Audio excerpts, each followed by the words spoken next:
이제 이제 마지막 얘기로 넘어가야 될 것 같은데, 그래서 지금 양탄자 작업까지 왔으니까, 이 세 번째 얘기의 주제는 제가 그렇게 생각을 해봤어요. 이제 숨돌이의 삶을 회복하기인데, 이 숨돌이라고 하는 건 뭐냐면, 숨이 돌아가야 사는 거잖아요.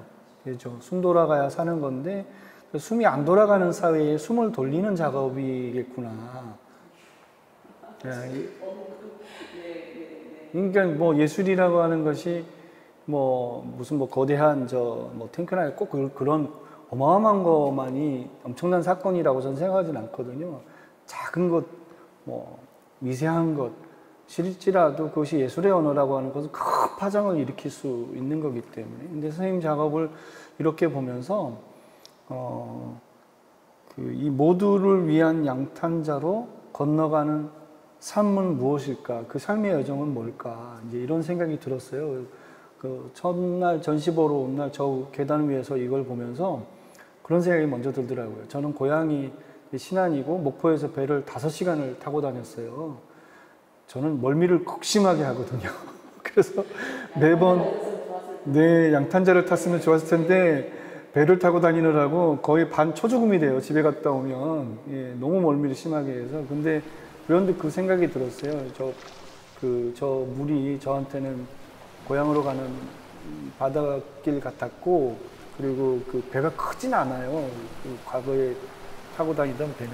그래서 물결이 조금만 출렁여도 배가 이렇게 출렁이고, 그래서 맨 밑에 칸으로 내려가야 조금 더 멀미를 덜 했던 그런 생각이 듭니다. 그래서 집으로라고 표현을 하셔서 그 집은 어디인지, 그 집은 어떤 집인 건지, 누구의 집인 건지 이런 좀 궁금함이 생겼어요. 저처럼 고향집을 찾아가는 그 집은 아닌 것 같다는 느낌도 들고, 선생님에게 이 작품을 통해서 우리 모두에게 들려주고 싶었던 집은 어떤 집인가요? Going Home 있고 Return Home, 이게 약간의 이제 뉘앙스의 차이예요. 해석이 같을 수도 있는데, Going Home 이러면은 이제 집으로 돌아가는 거죠. 이렇게 신나서. Return Home 하면은 약간 제가 Return Home을 다뤄서 그러니까 이게 돌아가야 되는 그런 상황으로 제가 약간 이렇게 저는 이렇게 약간 제가 영어가 이렇게 확실치는 않지만 약간 분리해서 이렇게 제가 썼거든요. 그래서 집으로 저희들 근데 저희 말로 집으로 하면 또 이게 다 포함되는 거예요. 집을 떠났던 사람이 집으로 돌아가는 이런 거기 때문에 리턴 홈, 집으로 이렇게 했을 때는 아무래도 고향으로 돌아가는 느낌을 받으시는 게 이제 맞는 것 같아요. 저의 이제 집으로는 어떠면 집을 떠나야 되는 사람들, 고향을 떠나야 되는 사람들 상황, 여정, 떠났는데 다시 또 돌아가고 싶은 상황, 이런 상황. 그러니까 그 반대적 상황에 집을 두고 탈향이나 아니면은 다시 집으로 돌아가고 싶으나 상황이 변변치가 않거나 아니면은 아예 못 돌아가거나. 그리고 이 작업 자체가 제가 코비드 시간에 개념을 세운 거라 저는 또 저대로 3번을 여행을 비행기 표를 취소를 하다 보니까 조금만 참으면 언젠간 끝나서 돌아갈 수 있을 텐데 막 억하 감정이 생기는 거예요. 이러다가 집을 못 가는 거 아니냐, 혹시 그동안에 무슨 일이 생기는 것도 아닌가, 그런 개인적인 감정 외에도 제가 다루는 그런 난민 문제 시츄에이션, 양탄자가 있으면은 항해를 안 하고 그냥 슝 타서 아프리카 대륙에서 유럽으로 금방 도달하지 않겠습니까? 있다면? 근데 이제 제가 질문을 하기 위해서 여러 가지 메모를 하다가, 집으로의 집이 뭘까? 둥지일까? 둥지트럭이 그 둥지였을까? 아니면 생마르땡에서 만났던 운하에 깃들어 살던 노숙인들의 그 장소였을까? 아니면 하차연 작가가 프랑스로, 독일로, 한국으로 떠돌고 있는 그 집들일까 하다가 불현듯 제가 메모를 한 게 이주, 보트, 사물, 자본주의, 추방, 배제, 이불, 매트리스, 여행 가방 이런 단어들이 불현듯 떠오르는 거예요. 사실 집 없는 집인 거죠, 이거는. 그리고 집이라고 했으나 방금 말씀하신 것처럼 어딘가에 집은 있지만 끊임없이 돌아가야 하는 마음은 있는데 그 마음 밖으로 계속 어딘가를 갈 수밖에 없는 그 주체들에 대한 이야기로 보이는 거예요. 결국 집은 부재한 거죠. 네. 이제 작업에 그냥 떠드는 게 스위트홈, 그러니까 집이 없으니까 집은 달콤할 거야. 달콤한 집은 있었는데 혹은 집은 달콤해야 되는 거지. 그런데 이제 그게 부재한 상황이고 돌아가기가 힘든 상황이거나 모든 사람들이 겪는 타락민들이 겪는 그런 일종의 그런 뭐 메타포 같은데. 아까 저 위에 있는 비닐 작업의 제목이 뭐였죠, 선생님? 저거는 스터디 리턴 홈이었는데요. 그러니까 리턴 홈그 오리지널 원본은 퍼포먼스 했던 그 비닐봉지들을 이렇게 액자에 담아서 저게 이제 그 지금 많이 조금 이렇게 그 언론에서도 얘기를 하신 것 같은데 약간 그 진원곡 같은 작업이거든요. 그 유럽 대륙을 저기 아프리카 대륙을 떠나서 지중해를 건너지를 못하고 남파에서 다시 희생돼서 돌아간 사람들의 이제 영혼을 좀 달래는 이런 작업을 내가 해봤어요. 그래서 일단은 퍼포먼스가 프랑스 그 서부에 있는 브로타뉴 지방에서 이루어졌고요. 거기에 썼던 그 비닐봉지들을 액자에 담아서 전시가 있게 되면은 여기를 다니면서 여행을 하게 하는 이런 과정이었었는데, 그 국내에서는 이번에 스터디 작업을 했어요. 그러니까 이거는 뭐 스터디 작업이 한 나라마다 폴란드에서 하나가 있었고 프랑스에서 하나 만든 게 있고, 지금 세 번째 스터디 작업은 상황에 따라서 봉지 숫자가 좀 작을 수도 있고요. 네. 제가 그 인터뷰에서 김종목 경향신문 기자 그 기사에 선생님 말씀하신 내용 중에 노인 자리라는 말이 너무 이렇게 마음에 와닿았었어요. 어떤 문맥에서 했는지 제가 까먹었는데 노인 자리가 그게 어쩌면 삶의 자리이거나 더불어 사는 자리이거나 사람이 사는 자리이겠구나. 늘 어딘가에 그러니까 집이라고 하는 것과 이 노인 자리가 갖는 문맥이 좀 같이 들어오면서 그런 생각을 좀 했던 것 같아요.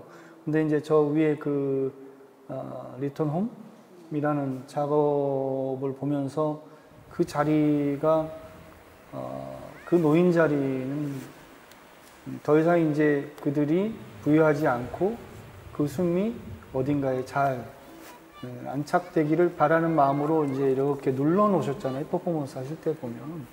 어쩌면 그것은 그 작가가 표현할 수 있는 가장 큰 애도였을 것 같다는 생각이 들었어요. 그 자리를 찾아주는 것은. 그러니까 난파하고 결국 목숨을 잃은 그 수많은 죽음들에 대한 작가의 애도의 굿짓일 텐데, 그것은 직접 그럼 현장에 가서 작업을 했었던 건가요? 처음에 작업하신 거는? 현장은 작업은 아니죠. 네, 보통 그 브로타뉴 지방은 서쪽에서 태평양과 맞물려 있고요. 지중해는 워낙 사건이 많아서 제가 생선을 살 때도 지중해서 한 생선은 먹지를 못해요, 제가 아직도. 예, 예. 그러니까 그 사실은 그 많은 사건이 일어났던 지중해도 좀 두려운 거죠. 근처에 가는 것도 두려울 정도로. 그런 일들이 사실 이제 그 지중해에서만 일어나는 게 아니고 지금 뭐 후쿠시마 이후에 뭐 제주, 뭐 오키나와, 뭐 남해를 잇는 모든 바닷길에 이 오염된 생태계라든지 또 그 최근에 벌어지고 있는 미얀마, 또 제주의 강정, 그러니까 뭐 그 지구의 어딘가는 또 한국 사회 어딘가와 이어지면서 맞물려 있는 느낌도 많은 것 같아요. 예. 그래서 이 선생님 작업을 보면서 우리 모두가 어쩌면 추모하기, 애도하기. 이건 뭐 물론 꼭 작품 밖으로 뛰쳐나와서 우리가 애도하는 문제가 좀 다른 문맥에서 선생님이 이 전시라고 하는 문맥의 장 안에서 어쩌면 이 사회가 가지고 있는 많은 문제들, 또 이 이주의 문제, 난민의 문제, 혹은 그 억압의 문제, 이런 문제들을 산 주체들로서 우리가 어쩌면 어떻게 우리가 살아있음을 애도할 것인가에 대한 질문을 좀 완성해가는 부분이 아닐까, 이런 생각이 많이 들었어요. 선생님께서 우리 이 전시를 보러 오는 많은 사람들, 또 선생님께서 하는 작업들을 보는 관객들에게 들려주고 싶은 마지막 메시지 하나를 좀 던져주시죠. 아유, 저는 무거워서. 무거워서, 그냥 한번, 그냥 아직 방문 안 하신 분들이 계시면 한번 방문해 주시면 너무 감사드리겠어요. 그 외에는 제가 말씀드렸듯이, 약간 거리감이 있을 수도 있고, 표현 방법이나 내용이나 이런 것도. 그렇지만 제가 생각할 때는 우리가 속한 사회하고도 뭐 멀리 떨어지지 않은 그런 많은 공동적 이슈나 얘기들이 많으니까 같이 뭐 그렇게 보실 거라고 생각이 들어요. 그리고 제가 뭐 어떻게 봐주십시오, 뭐 어떻게 느껴주십시오. 이거는 제가 너무 너무 관 얘기인 것 같아요. 네. 그래요. 마무리를 좀 하면 이런 생각이 듭니다, 선생님.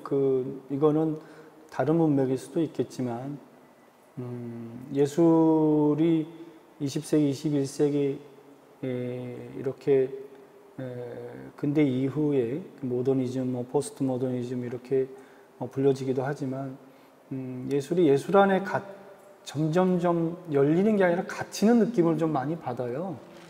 예술의 언어가 예술의 목소리로, 예술의 목구멍으로 다시 들어가 가지고 도대체 예술이 왜 우리 사회에서 어떤 메시지를 던지는가에 대한 이제 궁금함 같은 건데, 선생님의 작업을 보면 오히려 그것이 예술이 다시 밖으로 나와서 살아있는 우리들에게나 혹은 죽은 자들이나 혹은 이 사회 전체 살아가는 모두에게 던지는 목소리를 가지고 있구나, 이런 생각이 들었습니다. 그런 측면에서 어쩌면은 이렇게 점점 예술의 목소리가 안으로 사그러 들어가는 예술을 애도하는 측면도 있다.